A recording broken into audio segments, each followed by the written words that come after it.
Pessoal, tudo bem com todos? Estamos de volta com a nossa aula. Na aula de hoje, nós vamos falar sobre a árvore da morte ou a árvore das clipotas, tá bom? Então, vamos trazer aí um pequeno entendimento, porque esse conhecimento místico, ele é muito falado, né? Muitas vezes o primeiro contato que as pessoas têm com a Kabbalah é através justamente desse estudo da árvore da morte, porque ele é relacionado com as linhas mágicas, linhas místicas, e muita gente acaba tendo acesso a isso, às vezes antes de compreender o que é a Kabbalah. Então, vamos lá aprender o que é essa árvore da morte, tá bom? Então, o primeiro ponto para a gente entender é o quê? A árvore da morte ou árvore das clipot, né, como nós vemos aqui, do hebraico, o termo clipot, né, são diferentes formas para aludir ao que chamamos de lado negro da força, né, ou que nós chamamos de sitra achra, é um termo hebraico para o lado negro, né, e literalmente clipar, que é o nome que se dá a uma, quando nós falamos de todo o conjunto, é chamado de clipot.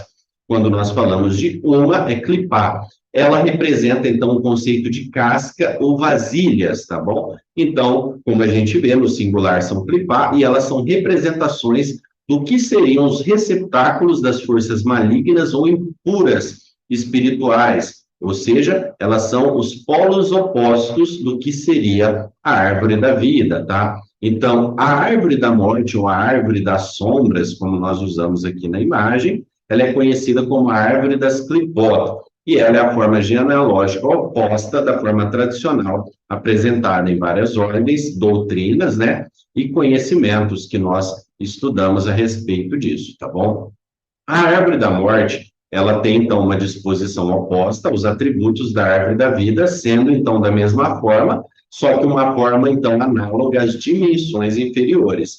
Então, assim como nós temos os 10 coros angelicais aqui, nós também temos os coros dos anjos negativos. E é importante a gente entender que é muito comum as pessoas falarem de demônios, daimons, diversas formas aí alusivas a essas entidades, e dentro da Kabbalah nós chamamos de anjos negativos. Então, nós temos os anjos da luz e os anjos das trevas ou da escuridão. O que se torna um daimon, o que se torna o que seria um demônio, que eles chamam, são os espíritos que escolhem essas energias e influências, né? Então, eu sempre uso um conceito que é a respeito de Deus, né? E o que seria ali o nosso opositor, conhecido com outro nome que a gente não cita, é uma coisa que vocês vão perceber dentro do estudo da Kabbalah, a gente evita reverberar os nomes, não só de Deus, como também de anjos negativos, pois é aquele mesmo conceito, quando você chama um nome, você evoca aquilo, ou traz aquela energia à tona. Então, sabemos que nós temos 10 criaturas inferiores, que também vão ser estudadas dentro dessa linha de estudo, obviamente com a finalidade de compreensão, e nós vamos compreender que eles residem nessas dimensões inferiores, fazendo também paralelos aos atributos. Então, obviamente, se nós temos um mundo que aqui é um reino, na árvore de cima, na árvore de baixo, vai ser o calabouço, ou seja, a prisão, né? Assim como nós temos o amor, nós vamos ter o ódio. Assim como nós temos ali a força, nós vamos ter a debilidade. Assim como nós temos a sabedoria, nós vamos ter ali a ignorância. Então, existe um contraposto que é uma polaridade dentro dessas influências. E essa árvore, ela é tão presente na vida nossa, como também a outra árvore que é da luz. Então, todas elas são influências que são ali, né, de certa forma, raízes dos comportamentos dos homens, tá bom? Então, a árvore da morte, que nós chamamos, ela tem um papel, então, né, do ser divino de se libertar dessas amarras do ego.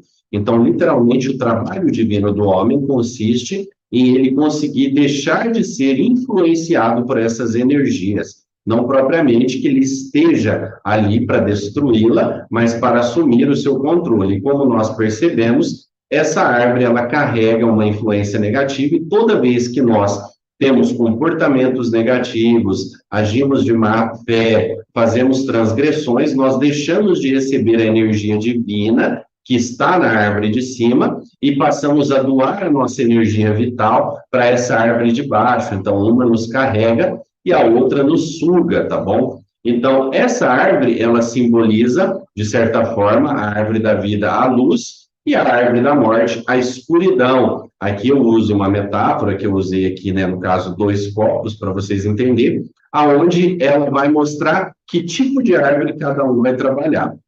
Então, se você fizer uma experiência simples na sua casa, você pode pegar, por exemplo, dois copos que sejam translúcidos, né, que não tenha ali relevo na sua superfície, e colocar ele com água. E aí você pega um desses copos, deixa com a água somente límpida, e o outro você pega e coloca uma colher de alguma coisa que tenha corante, talvez possa ser até terra mesmo, e mistura. Após você fazer essa experiência, você vai pegar uma lanterna, pode ser do seu aparelho celular, ou pode ser alguma lanterna de mão, e você vai projetar essa luz com um copo próximo à parede, diante desse copo. Você vai notar que o copo com água translúcida, ele vai aumentar a força da luz, a iluminação, ele vai fazer um efeito lente e produzir uma luz maior. Já o copo sujo, ele não vai projetar luz, pelo contrário, você vai ver a sombra dele.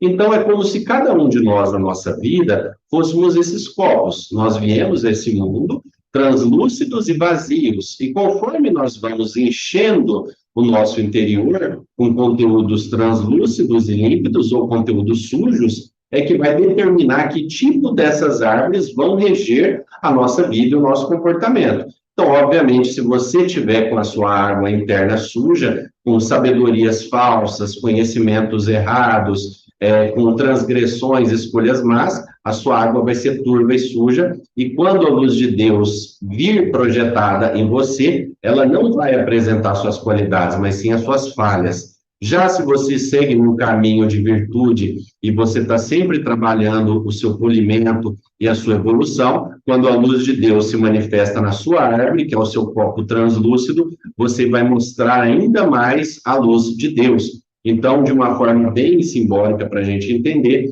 é assim que funciona na espiritualidade. Quanto melhor o que tem dentro, mais claro e nítido é o que se vê fora. Quanto pior o que tem dentro, mais sombras, escuridões e trevas nós temos em nossa vida, tá bom?